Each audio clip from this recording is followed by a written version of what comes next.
कि आप शराब पी रहे हैं और शराब के नशे में आप पत्नी के साथ संबंध बना रहे हैं, और यदि उस शराब के नशे में तुम्हारी पत्नी के साथ संबंध बनाने के समय यदि पत्नी गर्भवती हो गई, तो आप बताओ वो जो संतान उस समय हुई, गर्भाधान कब हुआ? शराब के नशे में पुरुष आया और गर्भाधान हुआ। तो अब बताओ कि वो जो संतान तुम्हारे पेट में है वो कैसी होगी? शराब के नशे में जब वो संतान का बीज बोया गया, तो अब आप सोच सकते हैं कि वो संतान कितनी संस्कारी होगी। इसलिए शराब पीकर गर्भाधान ना हो, यज्ञ का प्रसाद खाकर गर्भाधान हो, पवित्र विचारों के साथ गर्भाधान हो, तब श्रेष्ठ संतान होगी। क्योंकि आपके द्वारा अब आने वाली संतान तैयार होगी। तो आप माँ बाप जिस विचारधारा के होंगे उसी विचारधारा की तो संतान होगी। जितनी शुद्धि पवित्रता आपके विचारों की होगी उतनी पवित्र विचारधारा वाला तो बेटा होगा। अब शराब के नशे में तुमने गर्भाधान किया तो तुम्हारी संतान कभी राम नहीं हो सकती, होगी तो रावण ही होगी। तुम्हारी संतान नालायक हो जाएगी। इसलिए आजकल की औलाद ऐसी है जो अपने माँ बाप को 2 रोटी तक नहीं दे रही है। कहां दे रही है रोटी? कहां कर रही है सम्मान अपने माँ बाप का? अब तुम ऐसी उल्टा सीधे काम करोगे तो नालायक तो बेटा होगा। इसलिए कहते हैं सदाचारी बनो, पवित्र विचार वाले बनो। स्त्री का भी पवित्र होना आवश्यक है, पुरुष का भी पवित्र होना आवश्यक है। और जब यज्ञ करोगे तो आचार्य मंत्र बोलते हैं, अपवित्रः पवित्रो वा सर्वावस्थांगतोऽपि वा। आप अंदर से भी पवित्र हो, बाहर से भी पवित्र हो, विचारों से भी पवित्र हो और बुद्धि भी पवित्र हो, तब जाकर के जब पति पत्नी पवित्र होते हैं विचारों से। अब सोचो कि आप स्त्री हो, आपका विवाह हुआ, पर आपका मन दूसरे पुरुष के साथ लगा है और दूसरे पुरुष का आप चिंतन कर रहे हैं और दूसरे स्त्री का चिंतन कर रहे हैं। उस समय आप गर्भवती हो गई तो क्या होगा? अरे भाई, माँ बाप के विचारों का प्रभाव बच्चों में पड़ता है।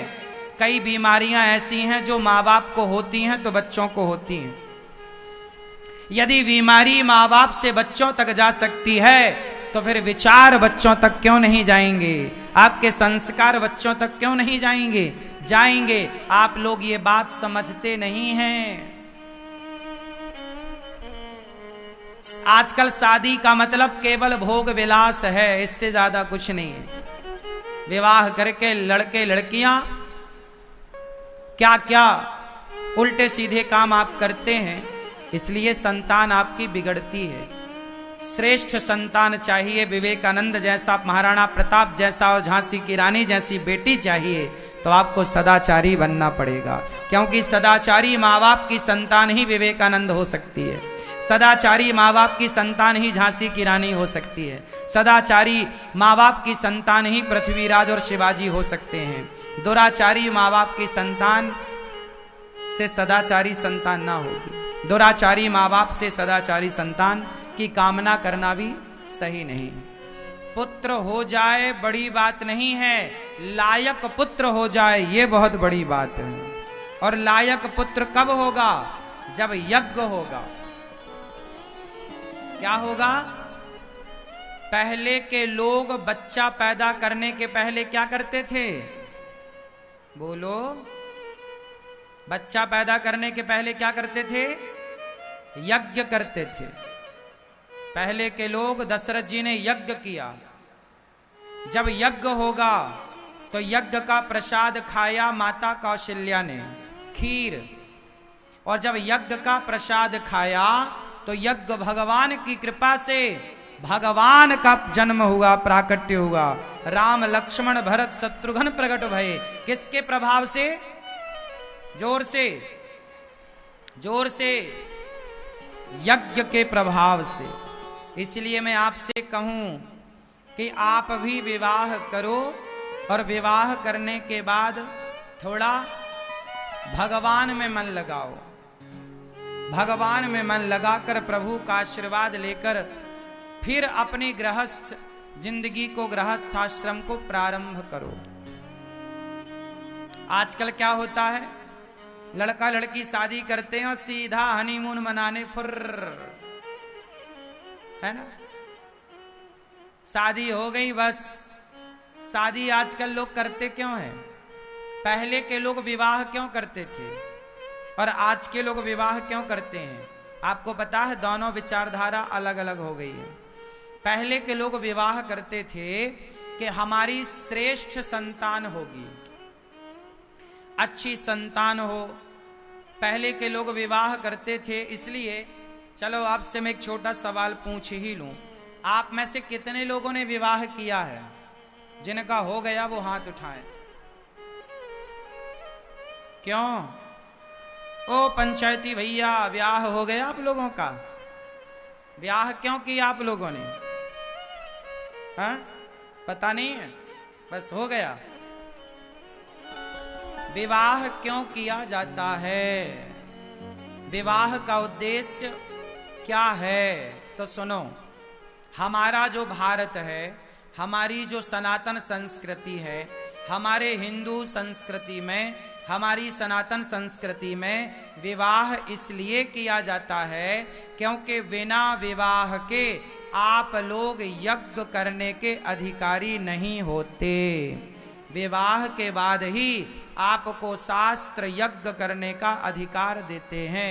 बिना विवाह के आप यज्ञ में नहीं बैठ सकते, आहुतियां नहीं डाल सकते, या विवाह के बाद ही आप यज्ञ के यजमान बन सकते हैं, यज्ञ के अधिकारी बनते हैं। तो हमारा विवाह इसलिए होता है कि हम यज्ञ करके, पत्नी के साथ यज्ञ करके और ईश्वर की आराधना कर सकें, यज्ञ के द्वारा ईश्वर को प्रसन्न कर सकें। तो यज्ञ में पत्नी सहयोग करे, ईश्वर की प्राप्ति हो, उस ईश्वर की आराधना में हमारी पत्नी और हमारा पति हमारा सहयोग करें, इसलिए हम विवाह करते हैं।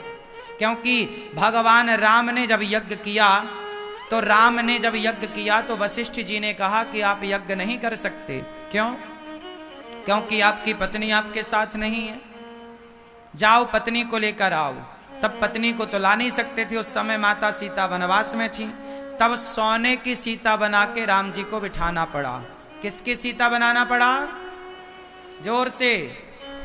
भगवान राम को भी बिना पत्नी के यज्ञ करने का अधिकार नहीं मिला, तो हमें और आपको भी बिना पत्नी के, बिना पति के, ना तो स्त्रियां अकेले यज्ञ करें, ना तो पुरुष अकेले यज्ञ करें। दोनों गांठ जोड़ करके बैठ करके यज्ञ करोगे, तब वो यज्ञ सफल होगा।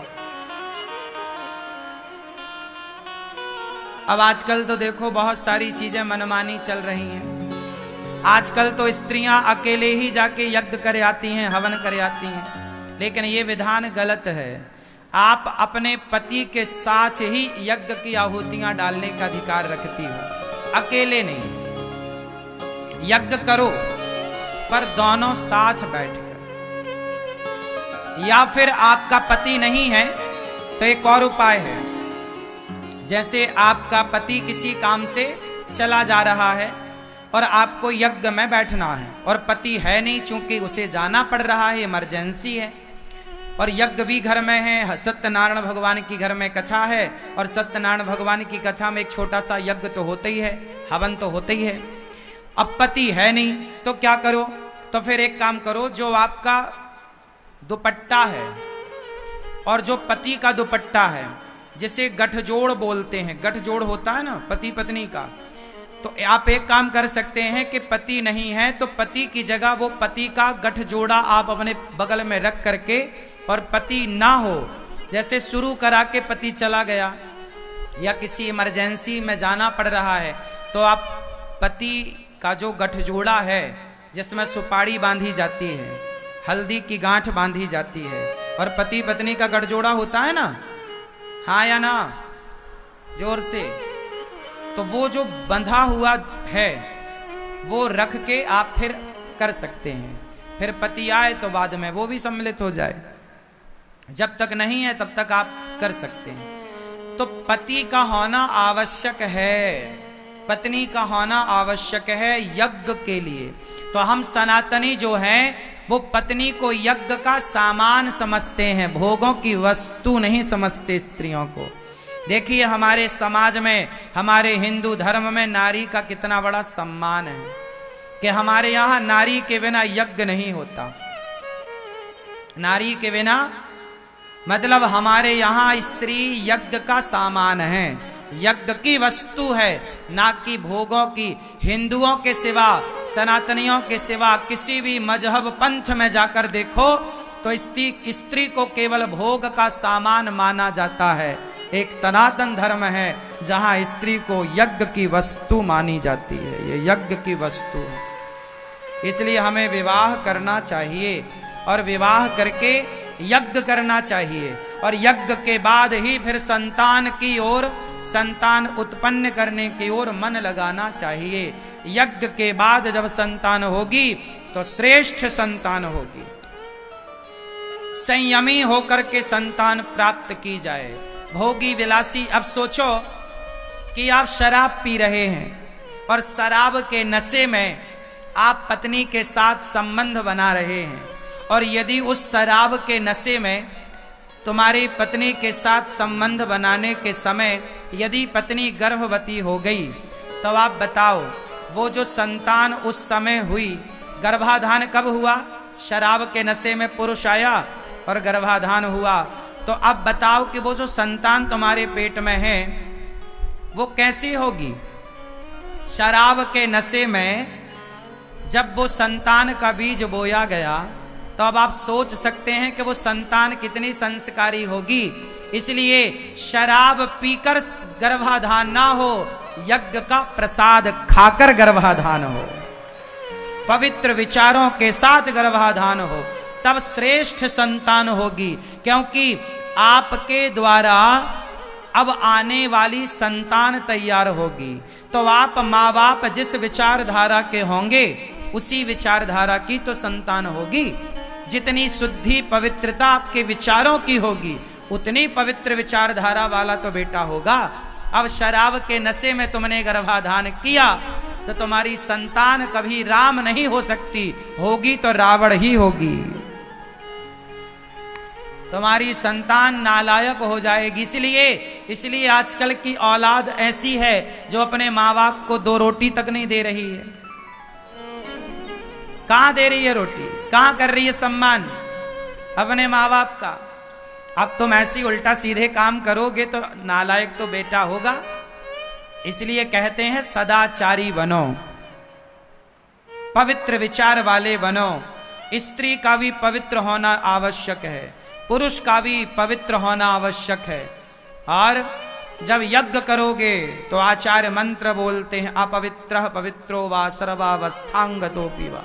आप अंदर से भी पवित्र हो, बाहर से भी पवित्र हो, विचारों से भी पवित्र हो और बुद्धि भी पवित्र हो, तब जाकर के जब पति पत्नी पवित्र होते हैं विचारों से। अब सोचो कि आप स्त्री हो, आपका विवाह हुआ, पर आपका मन दूसरे पुरुष के साथ लगा है और दूसरे पुरुष का आप चिंतन कर रहे हैं और दूसरे स्त्री का चिंतन कर रहे हैं। उस समय आप गर्भवती हो गई तो क्या होगा? अरे भाई, माँ बाप के विचारों का प्रभाव बच्चों में पड़ता है। कई बीमारियां ऐसी हैं जो माँ बाप को होती हैं तो बच्चों को होती हैं। यदि बीमारी माँ बाप से बच्चों तक जा सकती है तो फिर विचार बच्चों तक क्यों नहीं जाएंगे? आपके संस्कार बच्चों तक क्यों नहीं जाएंगे? जाएंगे। आप लोग ये बात समझते नहीं हैं। आजकल शादी का मतलब केवल भोग विलास है, इससे ज्यादा कुछ नहीं है।